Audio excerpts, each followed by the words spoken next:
Hey everyone, Mike Sutton here from Be Build Have, and this is chronologically at least the first video that I'm recording. I am very excited. I did an episode on my audio podcast, episode 50, where I kind of set up that this is the direction that I was headed, and I had the good fortune to run into a woman I think is going to be a perfect guy. I had a chance to listen to her podcast that she just got started with. She's coming off of a long, successful corporate career, getting into coaching and public speaking in 2010, now the host of Right On Baby, the Inner Growth Show. I am so excited and so happy to welcome to the show Miss Jade Inspiration. Hey Mike, thanks for having me. It's a perfect match. I listened to several episodes of your show. It's still relatively new. I think you have, what, 6 or 7 episodes out right now? Absolutely, absolutely. And I'm loving every minute of it. In fact, I listen to your podcast a lot too, and you are absolutely amazing. You are so authentic, you are just so cool, and you're so honest. And the depth you go to within your own life and experience really helps a lot of people. So thank you. Thank you. It helps me to inspire me totally. I appreciate that feedback. I love it. Let's talk about you. Okay. I love the approach of your show. We both talk about mindset and abundance and a lot of these kinds of topics. So why don't you just give a little bit of an overview of how you kind of got to that point? Why is it you're so passionate about talking about that now? Wow. You know what, the Inner Growth Show and Right On Baby came from years of experience as far as trying to feel good about life, trying to feel good about myself. And I've gone through a lot of healing because I've gone through a lot of traumatic experiences that I know a lot of people can really relate to. And because of the trauma, I really didn't feel good about myself. I noticed that I was attracting the wrong guys and the wrong types of relationships, and then I was in the wrong business, and I began doing a lot of studying. In fact, my studies started when I first received a gift. Everybody's going to recognize that your erroneous zones, Dr. Wayne Dyer. And that started on a wonderful path. And it really helped me also that my mom raised me with these very important words. Happiness is everything. And I didn't get it till I hit, I think, 38 when actually, it was 48 when I left the corporate world, and I decided, you know what, enough of this corporate misery. I have a purpose in life, and it is not in this corporate world. So I quit my job, a 6-digit income, decided to myself to businesses. So I built quite a few businesses, and now I am focusing on my inspirational business as a life coach, inspirational speaker, and podcaster to help others really grab onto their inner being so that they can grow from the inside out. And go ahead. No, I mean, I think you feel the same exact way, I feel, because it's really what we keep inside from our past that comes out in our daily experience. Yeah, and I think this is a perfect match. The thing that I shared on my audio podcast is that what I've realized is that I really need to speak more about how this starts. I talk a lot about having an abundance mindset, learning to be happy, but it's that piece of what it is that we're overcoming. And what I've seen is I hear a lot of successful entrepreneurs, and I kind of see them fall into a couple categories. And one category is people you talk to and they're just like, what's the problem? Business is easy. You just charge what you're worth and you make money, and I don't even understand the question. And then there's a group of people who will have a story of, I was kind of forced into this, or I chose to come into this, and I had a lot of fear, but I knew it was the right thing, so I chose to push into that, and I knew I would be okay, and I moved forward. But then I felt like there were people like me who were like, if I could make that choice, I would make it. I just, like, how do I make that choice? What's the next step? And what I realized is that it's that prior emotional trauma that adds a kind of a unique complication to how we work through this. And so how did you experience that? Wow, that's a great question, and I could talk about that for a couple of hours, but I definitely, leaving the corporate world, which was a safe haven, supposedly, and I was making great money, I was very successful, but leaving the corporate world to go out on my own was a big decision. And you're right, I was full of fear. I had no idea what I was going to do. I just knew what the life I was living, I was miserable. I mean, Fridays were no fun, weekends were no fun, because I was anticipating the pain of Monday and going back to work. So, to make that decision, it really took a lot of courage and insight to know, well, I'm a self-starter. I realize that it's scary, but at the same time, it's my life. And I enjoy working out of my home, having the studio here, having my office here, and every morning getting up and walking down the hall to my office where I spend the rest of my day, which is a lot of fun. But how do we get past that fear and the trauma? Well, the trauma, to me, has always understandably been our subconscious beliefs and thoughts that we learned when we were children. And it doesn't even have to be when we were children. It could be yesterday that something happened, and we're in constant avoidance of feeling the pain of possible failure, possible rejection, possible, someone writing something bad on the internet about my show or something like that, or that need to almost be invisible so that we can't be vulnerable to the outside world. And when we become strong on the inside, I realized that we can find peace on the inside, no matter what's going on around us, as long as we focus our minds on what we're grateful for and really utilize our bad experiences as learning tools to become better and ask ourselves the questions so that we will search out answers and come to podcasts like yours and to go to life coaches like me or even see inspirational speakers and really search for answers that really resonate with you. So bringing in that positive information and really make it whatever resonates with your heart, because there's so much great information out there. We're inundated. But whatever resonates with your heart is how you can utilize various tools to change your life. And you're right, there is a lot of information out there, which is, to me, I almost found that to be kind of frustrating because I'd read all the books and I'd go to all the coaching and I'd go to all the seminars and I just think, okay, but there's still something missing. And so I was watching, you have a great YouTube video where you introduce yourself to your audience and kind of tell your whole story. And what I heard a lot in that video, which you shared again here, is about the realization and realizing that you didn't have to be invisible and realizing that life was going to be okay no matter what and coming to that understanding. What was in the gap between that first Wayne Dyer book that you read and that realization?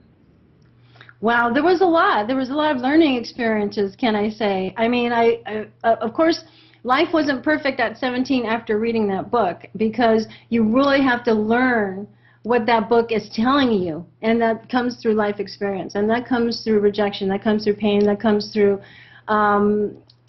even my experiences of, violent events in my life that I've had to learn how to forgive and let go and understand that I was going to become stronger and not crawl under a rock. So that, just having the mindset to where I really don't want this bad event to destroy me and understanding that it doesn't have to.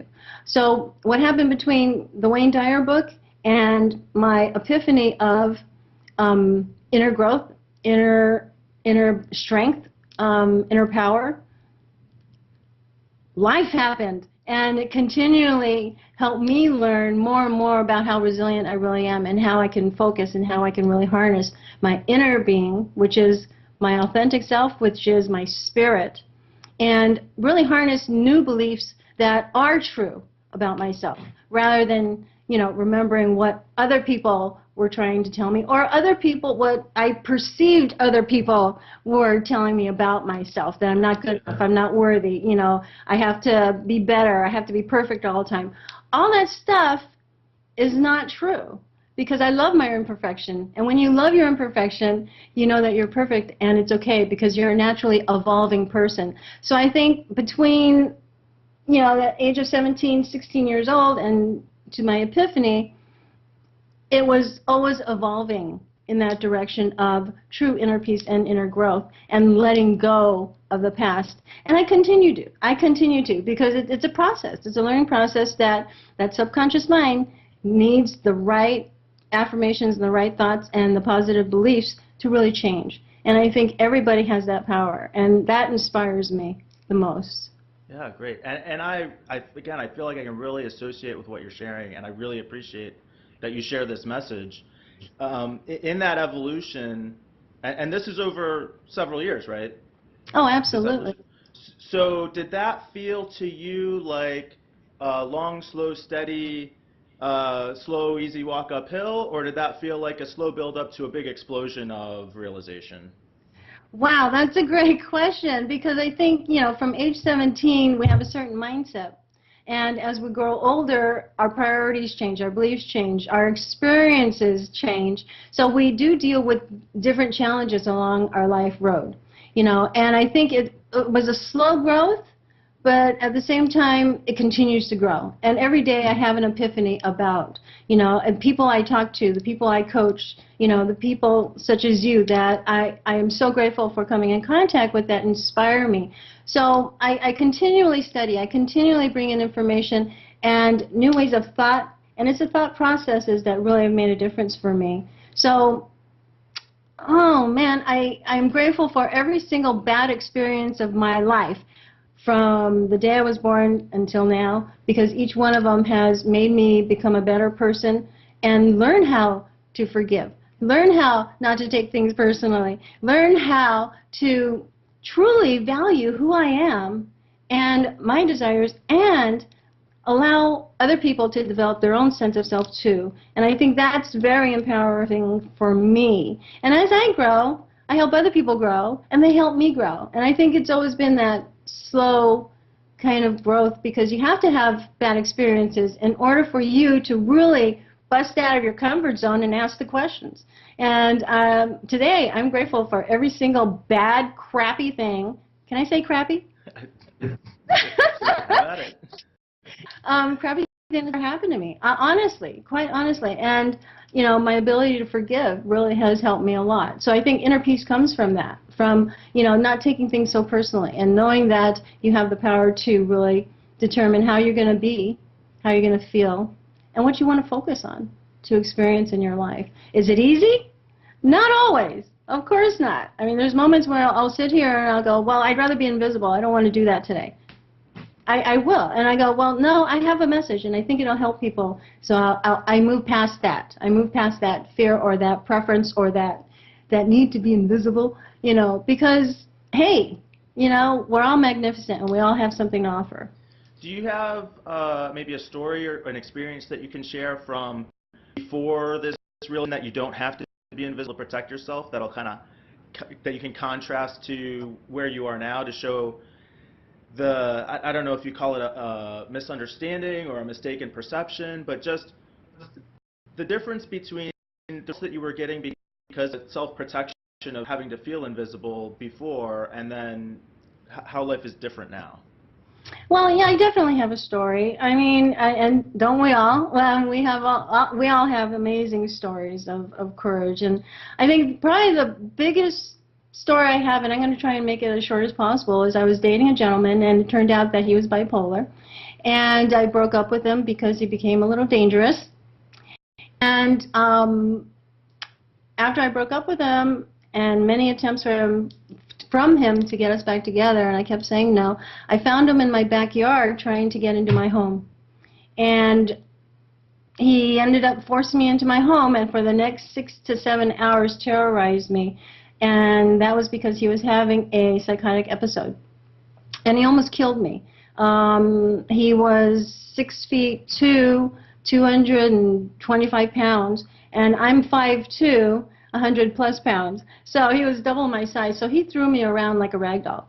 And that experience in itself, I was finally able to get him out of my house. But the next day, I was in fear for my life. I didn't know if he was going to come back and have another psychotic episode and kill me. So the next day, which was pivotal for me, when I finally woke up, I was, of course, in shock from what happened. And I got out of the house immediately, and I parked my car across the street in a Vons parking lot. And I had to think, And one of the first decisions I made was, this experience is not going to destroy me. It is not going to make me crawl under a rock and fear life. I still want a relationship. I deserve to be loved. I am worthy of all that. And I'm going to do what it takes to make sure that I grow stronger from this experience and not let life pass me by because of one experience. Or two experiences, or three experiences, or four, But in that moment, that's when, I called my brother. He took me out of the house, found me a place to stay, and immediately I started therapy. So I think that story in itself is a big, big experience for me because it really showed me what was really important and what I was really made out of. I mean, a lot of things happened after that because I definitely did not want him to do that to somebody else. So I had to take action on that, But I had to go through a lot of inner searching. I had to take responsibility for my part in the situation. I had to allow him to take responsibility for his part, and I had to forgive. I had to forgive both of us. And I think with that forgiveness and utilizing that experience as a learning tool, and going to therapy once again, and reading the books once again, and filling my mind with more and more information in regards to how to let go, how important it is, and the various ways and concepts like the Sedona method, like meditation, and we can go on and on and on. So, if any experience were to really make a difference, that one had a huge difference in my life. That's a powerful story, and thanks for having the courage to share that. Is that? It sounds like it was tough. It was hard to face, but you handled it pretty quickly and dealt with what needed to be taken care of afterwards. Was that kind of the culmination of some previous healing that empowered you to handle it that way? Or was that an event that just finally woke you up to the idea that I've got to take responsibility for this and I am in control and I can survive this?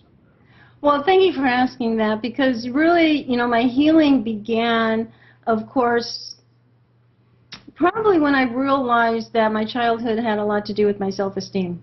I was compared a lot to my amazing brothers, and I was never good or as good as they were. So that started off a lot of, low self-esteem, absolutely no confidence, no self-worth.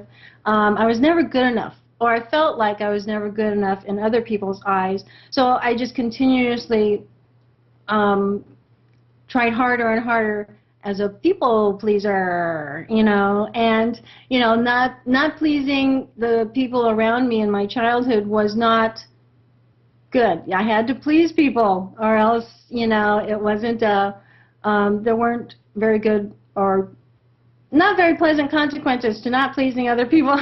So, I mean, that came with me, and that took a lot of healing also. When on the timeline of this journey did that realization happen that you didn't have to compare yourself to that and that wasn't tied to your self-worth? Wow, that's absolutely amazing that you asked that. It probably started the most in my 30s. Mm-hmm. Yeah, because that was where I was kind of going through my career, plowing through building my career, and yet I wasn't really taking much time for a personal life or self-care. And that has a lot to do with the fact that I was trying to be perfect in my career, and being that, that independent woman that everybody said I should be. And, I mean, success is important, but success coming from the heart and doing what you love and what you're passionate about, that's way more success than money ever will be. And so during this time, before you have this realization, which is in your 30s, you're in a successful career working for somebody else. Yeah. And one of the things that I talk about a lot is the reason I focus so much on entrepreneurs and small business owners is that, for good or bad, if you can do your job and show up every day and interact with your coworkers passively, you can get your paycheck and nobody really cares if you're happy or not. But to be successful as an entrepreneur, you really have to have this emotional health. So what did that feel like for you, knowing now you've gone on to being a coach, being a public speaker, doing your own thing, what you love to do? before that, before you had that realization, what did it feel like in that career? Wow. You know, I mean, it was a long career of misery that took me a while to finally leave the forum, shall I say. You know, but it wow. I mean, there was no true gratification to helping people in a way that felt good to me, felt right to me. You know, and through my healing, knowing that we can heal from the past, and yes, we have to let go, but at the same time, developing a new thought process when something bad happens, that helped a lot. Um, does that answer your question? Yeah, I think what happens a lot of times is people kind of don't know that it could be any different, and they struggle and they want to be happy and they want to be successful and they're proud of what they've accomplished, but they just know that something's not right, and they'll either blame themselves or blame the circumstances, and it's kind of the fish in water idea. The fish doesn't know he's in water, so I don't know that my low self-esteem is holding me where I am, and I love that you're able to share this story that kind of steps through that whole evolution that so many people get to, but then on the other hand, so many people get stuck in.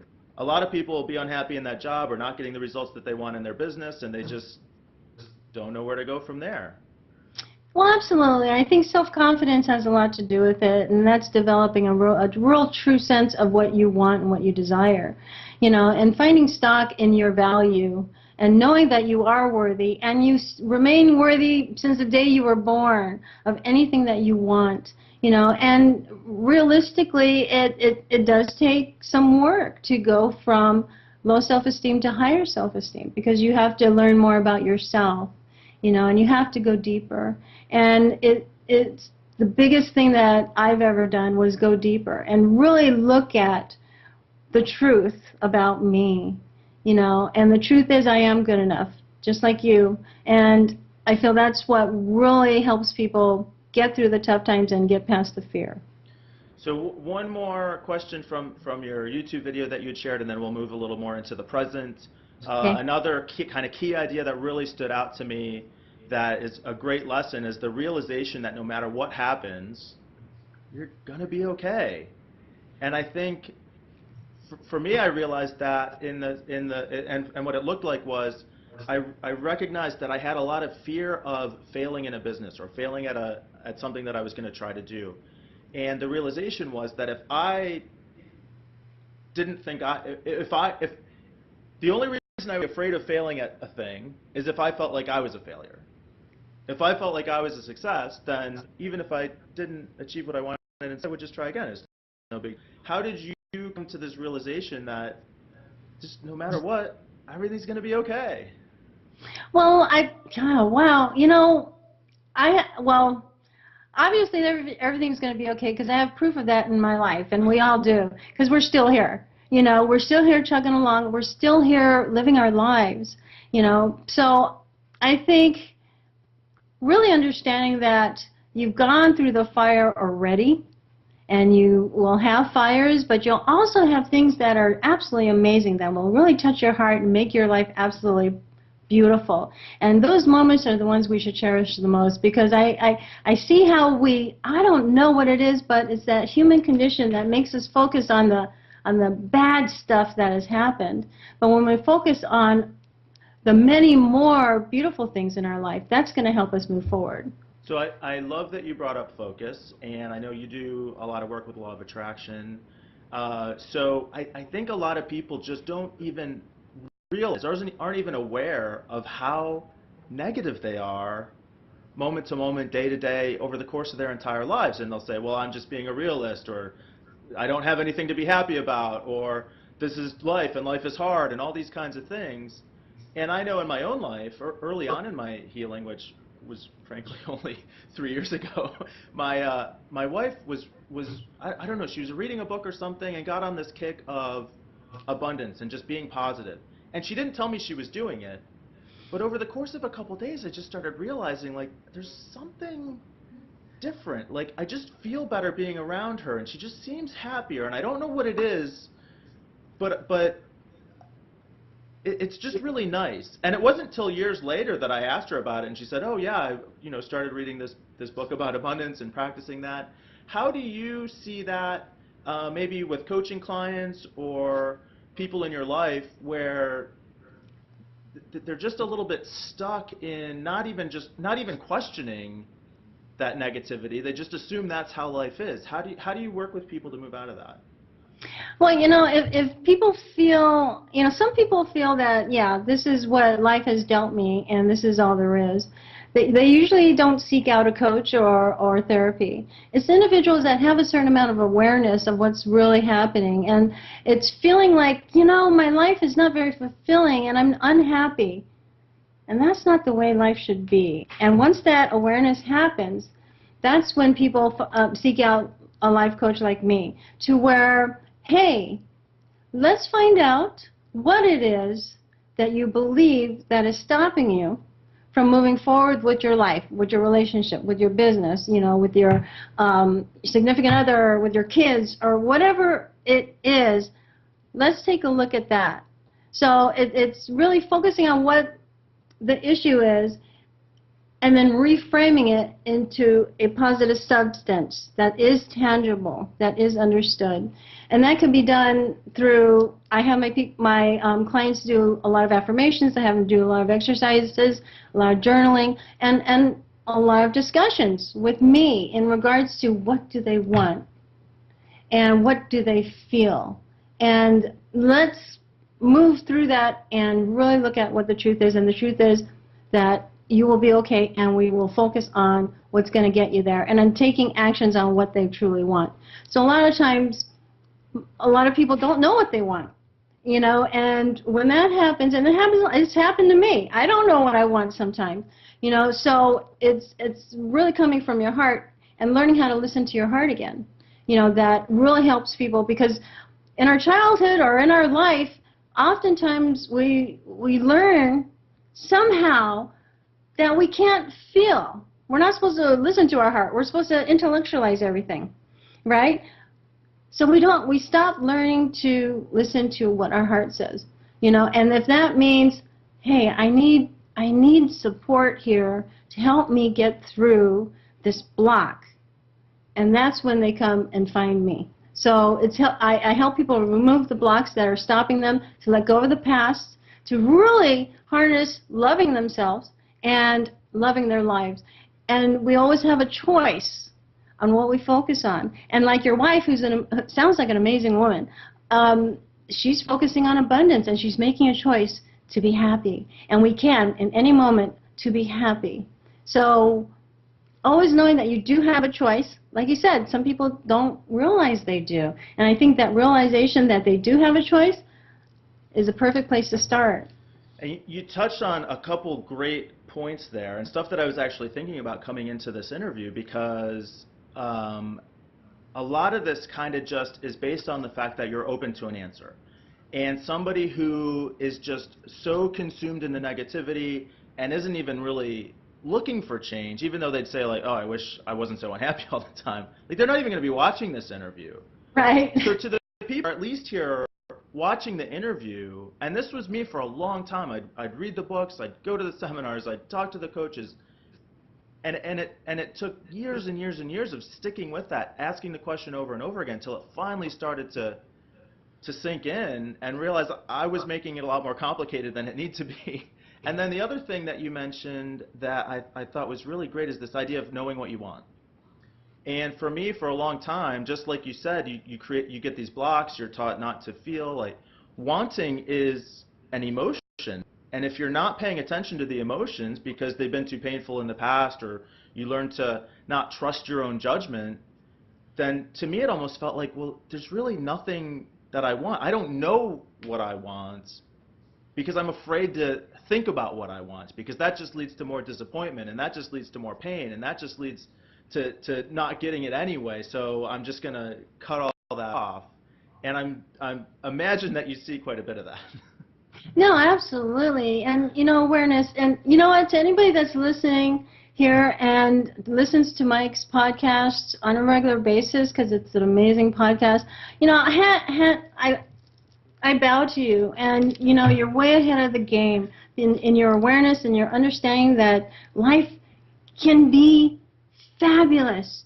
And the more you harness that, the more you remember that, and the more you think about it, and the more you understand that, and really take it in as a conscious and subconscious belief, your life will change. So bringing in Mike and listening to his podcast and all the positive suggestions, advice, and strategies that he gives you is really going to make a difference. So, hey, I salute you. I salute you for really being aware, and for you. I love that praise, and it feels great. Thanks for pushing people back to that, but now I feel like I'm blushing. I need to be okay. I know, it's like, which raises a really interesting topic, something that I'm getting more comfortable with, and I want to come back to the blocks, because the blocks, I think, really are kind of the core issue here. And the blocks occur when we experience an emotional trauma. And it doesn't even have to be, you know, prolonged childhood abuse. It could be a passing comment that's misinterpreted, or it could be a business failure as an adult, or a wide variety of things. But the problem, as I see it, is that it creates an emotional blockage. And so we kind of then from there teach ourselves not to trust our emotions. And we misinterpret the evidence that we're getting, which makes it difficult to make those tough decisions like, this makes me afraid, but I'm going to push forward anyway.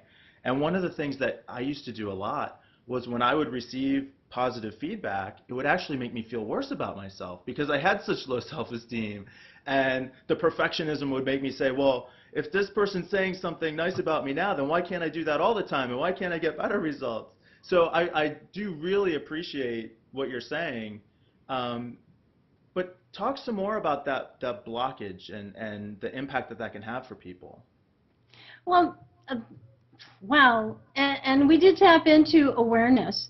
And awareness is really taking the time to investigate what your current core beliefs are.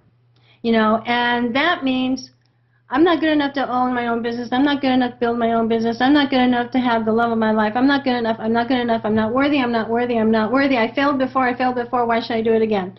You know, and hey, I think it's amazing that the human spirit has a way to protect itself.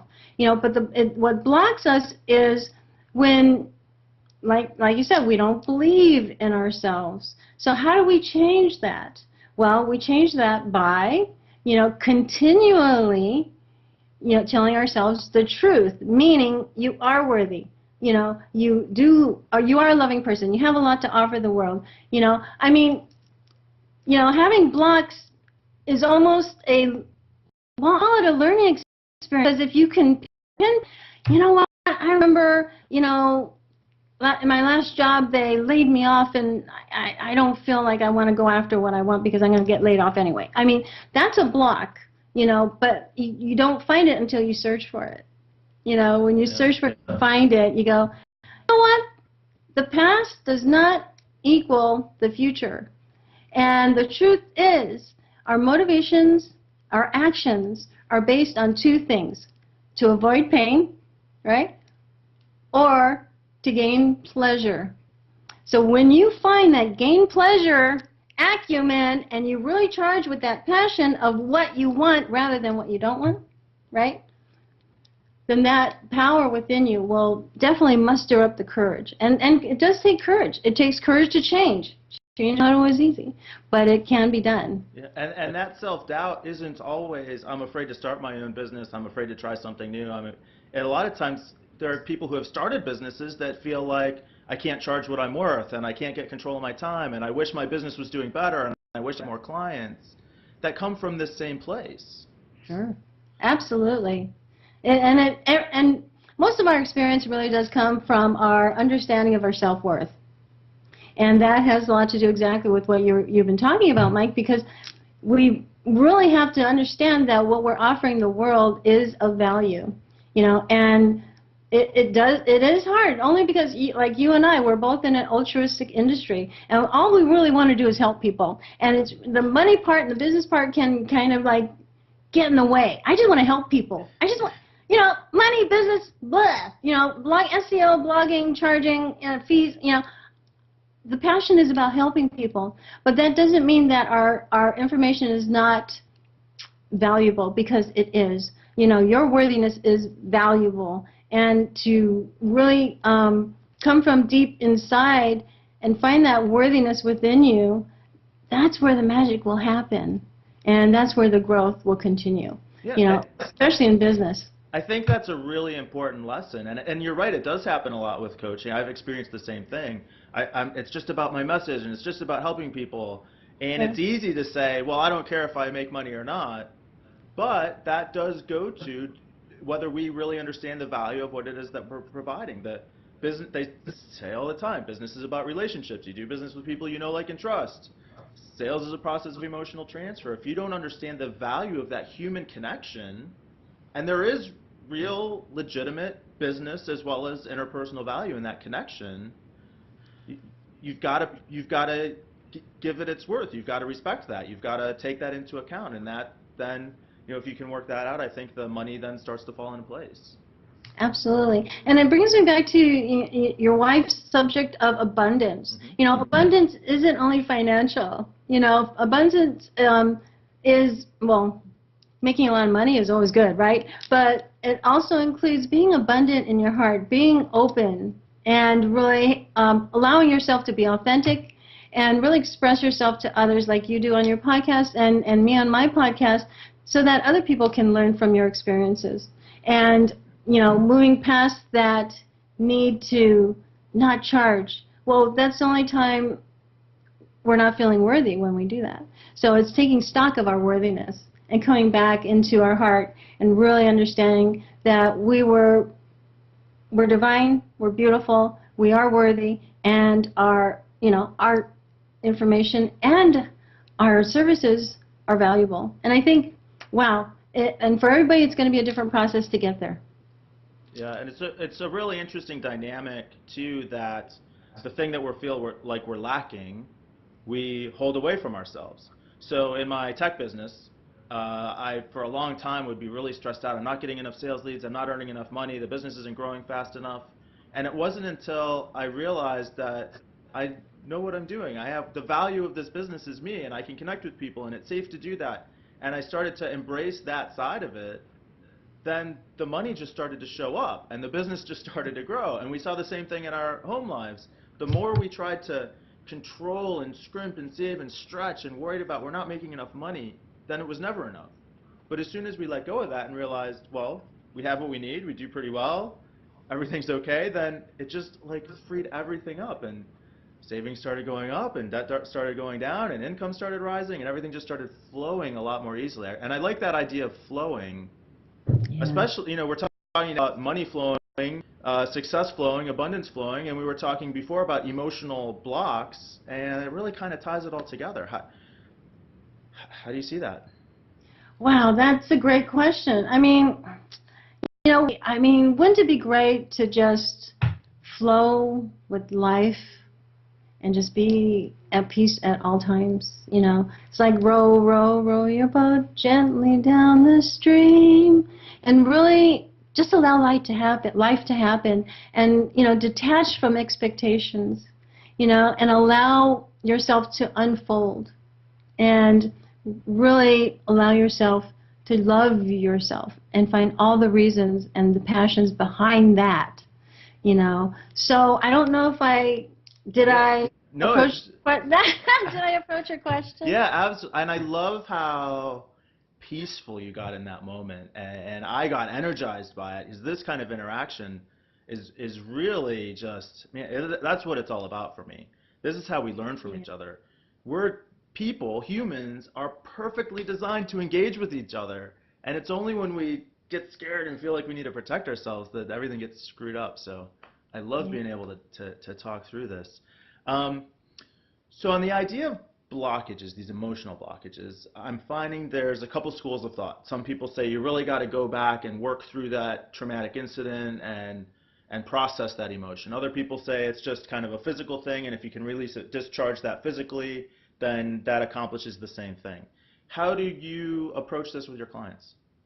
Well, you know what? Depending on what, each client is very individual, and each one of them will have a different background and different experiences and different issues and, different concerns. So it's very personalized, but at the same time, we have the emotion, and our emotions, of course, will definitely affect us physically. And if we're mad, if we're angry, and we hold that negative energy inside our bodies, it will definitely make us sick. So flowing, letting go, and working on emotions will also, it does help when you physically let go of your anger. And that can mean, just beating up your pillow or climbing into your closet and closing the door while you're in there and screaming.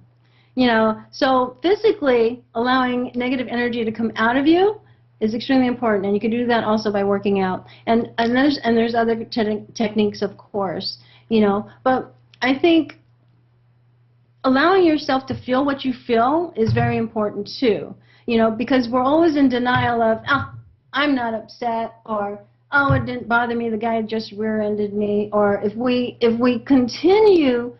continually reject our true emotions, our true feelings, then we're not only propagating negative energy to build up in us physically and emotionally, we're also continuing the cycle of ignoring how we really feel and who we really are and honoring ourselves. So when we allow ourselves to truly feel, and if it's a negative energy, let it out, then we can actually, well, our heart rate goes down, right? You know how you get upset, your heart, tachycardia, and you start sweating and all that. When you're able to let that go with a scream or punching your pillow or something physical, and you say, you know what, I'm pissed off right now, but I'm willing to let it go. You could come to that raw understanding of, I'm willing to let it go. But you have to get that physical energy out first. And you can't deny what you're really feeling. And allowing that emotion to really take you to where you need to go so you can reframe, and you can allow, and you can detach. But focusing on the fact in that moment, everything's going to be okay. I'm pissed off right now, I'm going to let it out, and I'm willing to let it go. And I think that process has helped a lot of people. It's helped me tremendously. Yeah, as you were talking through that, I was finding myself kind of experiencing just how good it is to feel emotion. And I know some people are like on the other side, where I would tamp down all the emotion and I would just block everything up and stop it up. I know there are other people who feel like I'm nothing but emotion and I'm a raw nerve. And so I get that there's a wide spectrum of that. But to be able to just let it flow naturally, like, yeah, sometimes it hurts. Sometimes there's disappointment, sometimes there's sorrow, sometimes it hurts really bad. But that's what we're made for. We're designed for that. And listening to that and experiencing that is so valuable and so important. Do you find that, so how do you like get people comfortable with that? Is it just a matter of modeling? Is it a matter of explaining? I'm kind of a big explainer. I like to talk through things. So how do you work with somebody who has that imbalance to just help them get to, where they need to be? I think with my coaching, I like to ask the right questions so that a lot of the answers come from within them. Because nobody has the answers about you except for you. But when you ask the right questions and you plant the right seed, a lot can come from what you're feeling and what you're really going through. And I think once that's articulated, that helps a lot. My coaching is a combination of coaching and mentoring. So I will give advice and I will coach, because the concept of coaching specifically is to coach somebody into their own inner being and their own growth, their own answers, and to take action on what they want to get to. And the coach is the backup, the resource, and the oomph that really charges people to get over their blocks. And for me, mentoring is also involved only because I have had a lot of experience and a tremendous amount of empathy for anybody who's been through anything traumatic. So I completely understand that the emotion that comes from going deeper and really tapping into why they have a certain block or why they're feeling such low self-worth um, I'm able to help them bring out the answers and really help them see the truth about themselves and come from my own life experience about what I've done to myself to let go and forgive a lot, so that I'm not holding on to negative energy. And I think that's what my clients really value the most in my coaching is I give them that perspective that they've never seen before. And a lot of that has to do with just realizing that they have a choice in any moment to transform, and allow that pain so that you can let that pain go. It's like you have to hold it and own it so that you can let it go. Yeah, and I love that idea that we have the answers that we need. And it can be almost difficult to comprehend what that means. But I heard Christine Gallagher say this past weekend, you can't see the picture if you're the frame. And I think it really goes to that, and that is the value of a coach, is that they can ask the questions to help you see that. But again, we are perfectly made to have all those answers. We're born knowing how to process the emotions correctly and communicate that we need something and be taken care of and be accepted and engage in a loving relationship. And these emotional traumas along the way make us, I don't know, forget. And I think it's those ways that we learn not to trust ourselves that really get in the way. So trust the answer that you come up with when your coach walks you through this process, I guess is what I'm getting at. Well, absolutely, and that's why helping someone come through to their own answers, they know that it's very powerful how they're going to handle it, how they're going to deal with it, and being willing to let it go, And I think it really helps that I give my clients a lot of free air, shall I say, to really express themselves, because they're going to have time. We all do. You're going to have tough times where, my boss just slammed me into the wall, and I'm so upset about it, or I just had a horrible argument with my significant other, and let it out so they can come down and really focus on what's really important. And I think also recognize that if you find yourself feeling like I don't know what the answers are, and I should be able to do this, and I don't know why I struggle with this, and I wish I could stop struggling with it, that's your first sign that you've got a blockage. And that's okay, as long as you recognize that, and long as you're willing to continue searching for the answers. You don't have to beat yourself up, you just have to not give up. But that's a great first sign that somebody is starting to open up to the answers, that they're at least asking the question and recognizing that they've got that. Right. I think, the most gratifying part of, life coaching and inspirational speaking is really watching people go through their aha moment where they go, wow, that just opens their doors, and I love that, and I wish I had that when I was younger, somebody that can really make me go, but it's been great. It's been a wonderful path that I've been on, and I really love my clients. I love everybody, because I know that every single person that's going through a bad time, I've been there. And I understand. And no matter what they're going through, I know there's an answer for them, and they will have that answer, or they will evolve into it.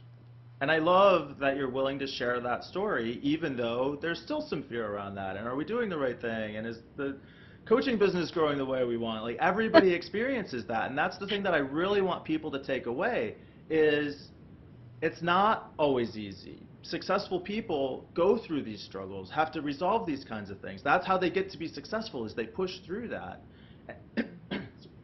Amy tells me all the time that she had read, I think it was an Eckhart Tolle quote, about how people with the biggest pain bodies, the most struggle to overcome, end up being the brightest, happiest personalities. And I love that you're so open and willing to share. I love the energy of your podcast.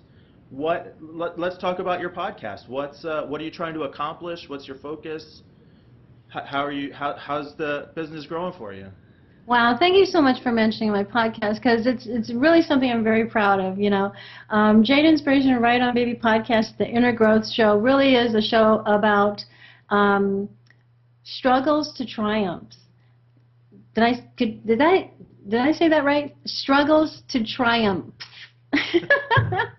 And that means, I interview individuals who have gone through struggles and triumphs. Like, I interviewed Greg the other day, and he actually had gone through meth addiction, and he conquered that addiction, quit the drug, and on his own, without therapy or any kind of drug or anything. He just did it by sheer mind and willpower because he focused on what was more important than the drug.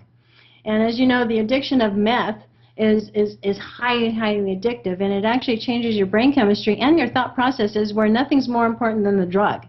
So, struggles to triumphs is really important to me because we can all triumph over our struggles, and everybody has their story. And I think the stories that I offer through interviews are really important. And I'm going to start doing monologues to where I'm going to be giving my own personal advice through my own personal experiences.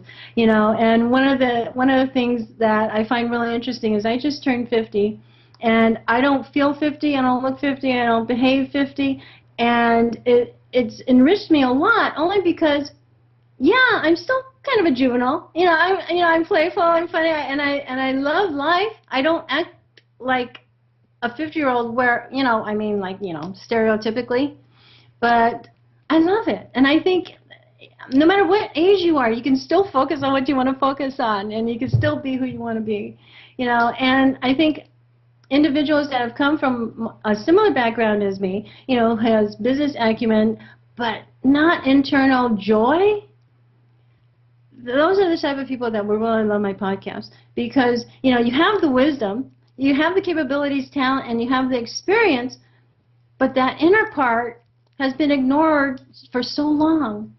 And what my podcast is about is opening that up, and, busting out of your comfort zone to where it's no longer comfortable being in your comfort zone. You got to get out, and you got to see things. I hope to plant seeds.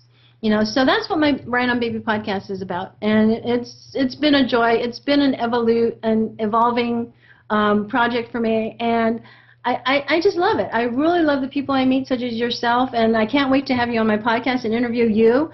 So you guys look out for the podcast because I'm going to interview Mike. And I think it's a joy. It's an absolute joy for me to actually be out there because after that experience with my ex-boyfriend,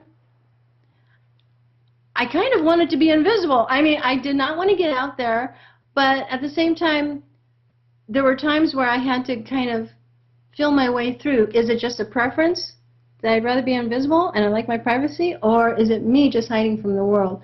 So that was a conflicting kind of thing that I worked through. And I've come to this point to where I'm doing podcasts and videos. I'm on iTunes. I have my own inspirational speaking career, and it's out there, right? I'm in public. I'm no longer invisible. So it's taken some courage and work to get through that. So I'm really excited about it, too. Being able to connect with the incredible people and rejoice every day on that. I'm so grateful. Yeah, and it's getting off to a great start. I love listening to it. It's a great show. And even just in talking through it, you brought up again that balance between trusting ourselves, have good judgment so we can make those tough decisions, and being kind of fooled by those blockages where we're not paying attention to what we already know in ourselves. And it's just such an important message. And I really appreciate you coming on to help me get it out. So have we missed anything? We talked about blockages, we talked about realizations, we talked about abundance. Did we gloss over anything that jumps out to you? Well, you know what? I think my overall message to anybody listening right now is you are absolutely fabulous, magnificent, and incomparable. There is nobody like you. You are absolutely unique, and you have a gift. And some of you probably have more than one gift to offer this world. So it's time for you to just allow yourself to feel, allow yourself to let go, and know that every day, every moment is magical, and that you can inspire yourself to change, to take action regardless of the fears, and to learn to love yourself beyond anything you've ever loved before. And then your life will definitely take a big turn. I promise you that. That's my thing. That's what inspires me, and I'm passionate about it. I love it. So people should definitely go check out Right On Baby, the what show? Give me the Right. title again. I It's had it the right until the Right end. On, it's the Right On Baby podcast, the Inner Growth Show with Jade Inspiration. With Jade Inspiration. Awesome. So that's where we're going to send people. Everybody go check out the show. And we're going to wrap it up there. That's a great way to end the show. I think you're spot on. Thanks so much for joining me on the show, Jade. My first interview, I think, went great. We'll grow from here. And until we speak again, be the person you want to be, build the business you want to build, and have the successful life you want to have.